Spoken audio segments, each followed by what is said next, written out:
మనిషి అయితే తన యొక్క మేధస్సును ఉపయోగించాడో వారు సైంటిస్టులు అయ్యారు, ప్రొఫెసర్లు అయ్యారు, డాక్టర్స్ అయ్యారు, ఇంకా వివిధ రంగాల్లో రాణిస్తూ ఉన్నారు.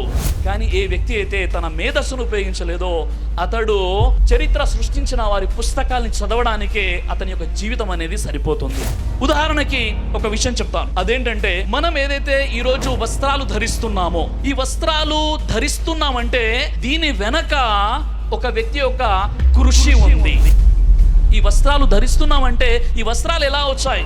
ఒక మనిషి ఆలోచించాడు కదా, తన మేధస్సుతో ఆలోచించాడు, వస్త్రాలను తయారు చేశాడు. వస్త్రాలు ఎలా తయారయ్యాయి అంటే కుట్టు మిషన్ ఉన్నప్పుడే కదా మనిషి ఆ యొక్క వస్త్రాలని తయారు చేయగలుగుతాడు. మరి ఎవరు అంటే ఉల్లాయిస్ హౌ అనేటటువంటి వ్యక్తి అమెరికాలోని మాసాచ్యూసెట్స్లో 1819లో జన్మించాడు. అతడు బ్రతికింది కేవలం 48 సంవత్సరాలు మాత్రమే. కానీ మనం ధరించేటటువంటి వస్త్రాలలో ఒక విప్లవాత్మకమైనటువంటి మార్పుని తీసుకొచ్చాడు. అతడు 1945 సంవత్సరంలో కుట్టు మిషన్ని తయారు చేశాడు. అతడు తయారు చేసినటువంటి కుట్టు మిషన్కి ఉండేటటువంటి సూదికి అతడు ఏం చేశాడంటే క్రింది భాగంలో కన్నం చేశాడు, రంధ్రం చేశాడు. కాబట్టి అది బట్టలు కుట్టుకోవడానికి ఉపయోగపడలేదు, చెప్పులు కుట్టుకోవడానికి ఉపయోగపడింది. అయ్యో, నేను తయారు చేసినటువంటి కుట్టు మిషన్ ఏదైతే ఉందో అది బట్టల కోసం తయారు చేస్తే చెప్పులు కుట్టడానికి ఉపయోగపడుతుందని చాలా పరిశోధనలు మరియు ప్రయోగాలు చేస్తున్నాడు. కానీ ఆలోచన రావట్లేదు, ఏం చేయాలని. ఒకరోజు ఏం జరిగిందంటే, ఆలోచనతో ఉన్నాడు, అదే ఆలోచిస్తున్నాడు. చూడండి, ఒక వ్యక్తి ఒక పని మీద ఫోకస్ పెట్టినట్లయితే ఆ ఫోకస్, అతడు పడుకున్న అలాంటి స్వప్నాలే, అలాంటి కలలే వస్తాయి. ఈ ఉల్లాయిస్ ఆలోచించాడు, నేను కుట్టు మిషన్ తయారు చేశాను, బట్టలు కుట్టలేకపోతున్నాను, కానీ చెప్పులు కుట్టడానికి ఉపయోగపడుతుంది, ఏం చేయాలి అని ఆలోచిస్తూ పడుకున్నాడు. నిద్ర పట్టింది. రియల్ స్టోరీ చెప్తున్నాను, కథ కాదు, కల్పితం కాదు, రియల్ స్టోరీ. గూగుల్లో వెతకండి, ఉల్లాయిస్ హౌ.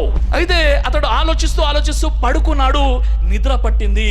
కలలో ఒక అడవికి చెందినటువంటి ఒక రాజు వచ్చి, నువ్వు రేపటి వరకు నీకు సమయం ఇస్తున్నాను, నువ్వు బట్టలు కుట్టే ఒక మిషన్ని తయారు చేయి, 24 గంటల సమయం ఇస్తున్నాను, లేదంటే నువ్వు రేపు ఉదయం సూర్యుని చూడలేవు, నరభక్షకుల్ని నీ మీద వదులుతాను, వారు నిన్ను చంపేస్తారు అని చెప్పగానే అతడు ప్రయత్నం చేస్తున్నాడు. ఏం చేయాలి ప్రయత్నం చేస్తున్నాడు.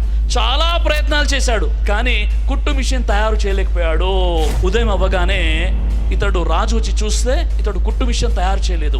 అప్పుడు రాజుగారు ఆ యొక్క నరమాంస భక్షకులను ఇతని మీదికి వదిలినప్పుడు వారు ఏం చేశారంటే బల్లేలను తీసుకొని వచ్చారు. ఆ బల్లేలకు ఆ యొక్క హోల్ ఏదైతే ఉందో, కన్నము, రంధ్రం ఏదైతే ఉందో, ముందు భాగంలో లేకుండా ఆ బల్లానికి వెనక భాగంలో, పై భాగంలో ఉంది.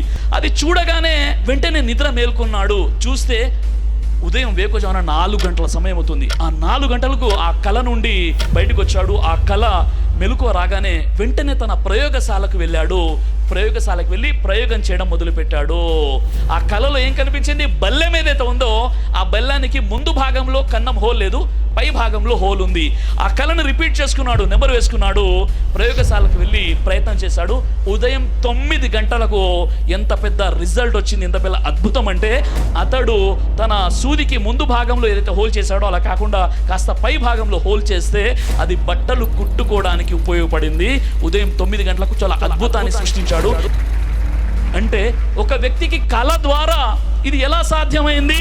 డాక్టర్ ఏపీజే అబ్దుల్ కలాం చెప్పారు, మీరు కలలు కనండి, ఆ కలలు మిమ్మల్ని నిద్ర పట్టనివ్వకూడదు.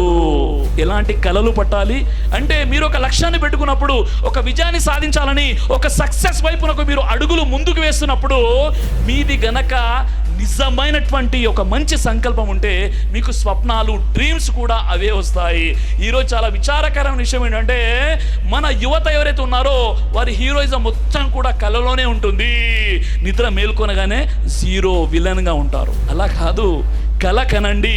మీ డ్రీమ్స్ ఏవైతే ఉన్నాయో అవి మిమ్మల్ని నిద్ర పట్టనివ్వకుండా ఉండాలి. ఉల్లాయిస్ హౌ ఏం చేశాడు? అతడు ఎలాంటి డ్రీమ్ చూశాడంటే, అతడు అదే డ్రీమ్లో అతనికి ఒక పరిష్కారం లభించింది. చెప్పులు కుట్టుకునేటటువంటి వ్యక్తి దగ్గర చూడండి, ఆ సూదికి ఏదైతే హోల్ ఉంటుందో అది కింది భాగంలో ఉంటుంది. అదే సోదరిమణులు ఏదైతే మిషన్లో బట్టలు కుడతారో ఆ హోల్ కాస్త పైకి ఉంటుంది. ఒక చిన్న కరెక్షన్ ఒక కళలో అతనికి చూపించడం జరిగింది. అదే ఆలోచనతో ఉన్నాడు కాబట్టి అలాంటి రిజల్ట్స్ వచ్చాయి. కాబట్టి ఈ విషయాన్ని ఒక్కసారి మీరు ఆలోచించండి. ఇక్కడ యూత్ ఎవరైతే ఉన్నారో మనం ఎలాంటి లక్ష్యాలు పెట్టుకున్నామో, ఏ సక్సెస్ వైపు మనం వెళ్తున్నాము అన్న విషయాన్ని ఒక్కసారి నిజంగా మన సంకల్పం సరిగా ఉన్నట్లయితే ఆ సంకల్పాన్ని నెరవేర్చుకోవడానికి అనేక దారులు మనకు కనిపిస్తూ ఉంటాయి.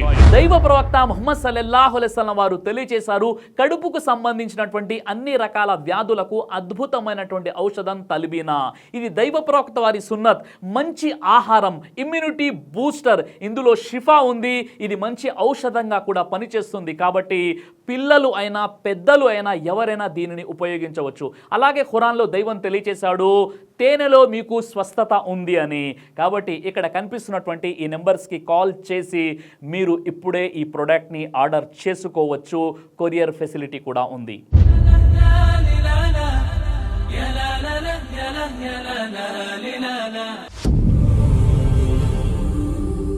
బ్రదర్ సిరాజ్ అని యూట్యూబ్ ఛానల్ని మీరు సబ్స్క్రైబ్ చేసినట్లయితే ఇన్షాల్లా దేవచిత్తం అయితే మీకు వీడియోస్ వస్తుంటాయి. అదేవిధంగా బ్రదర్ సిరాజ్ అనేటటువంటి ఫేస్బుక్ని కూడా లైక్ చేయడం వల్ల మీకు వీడియోస్ వస్తుంటాయి.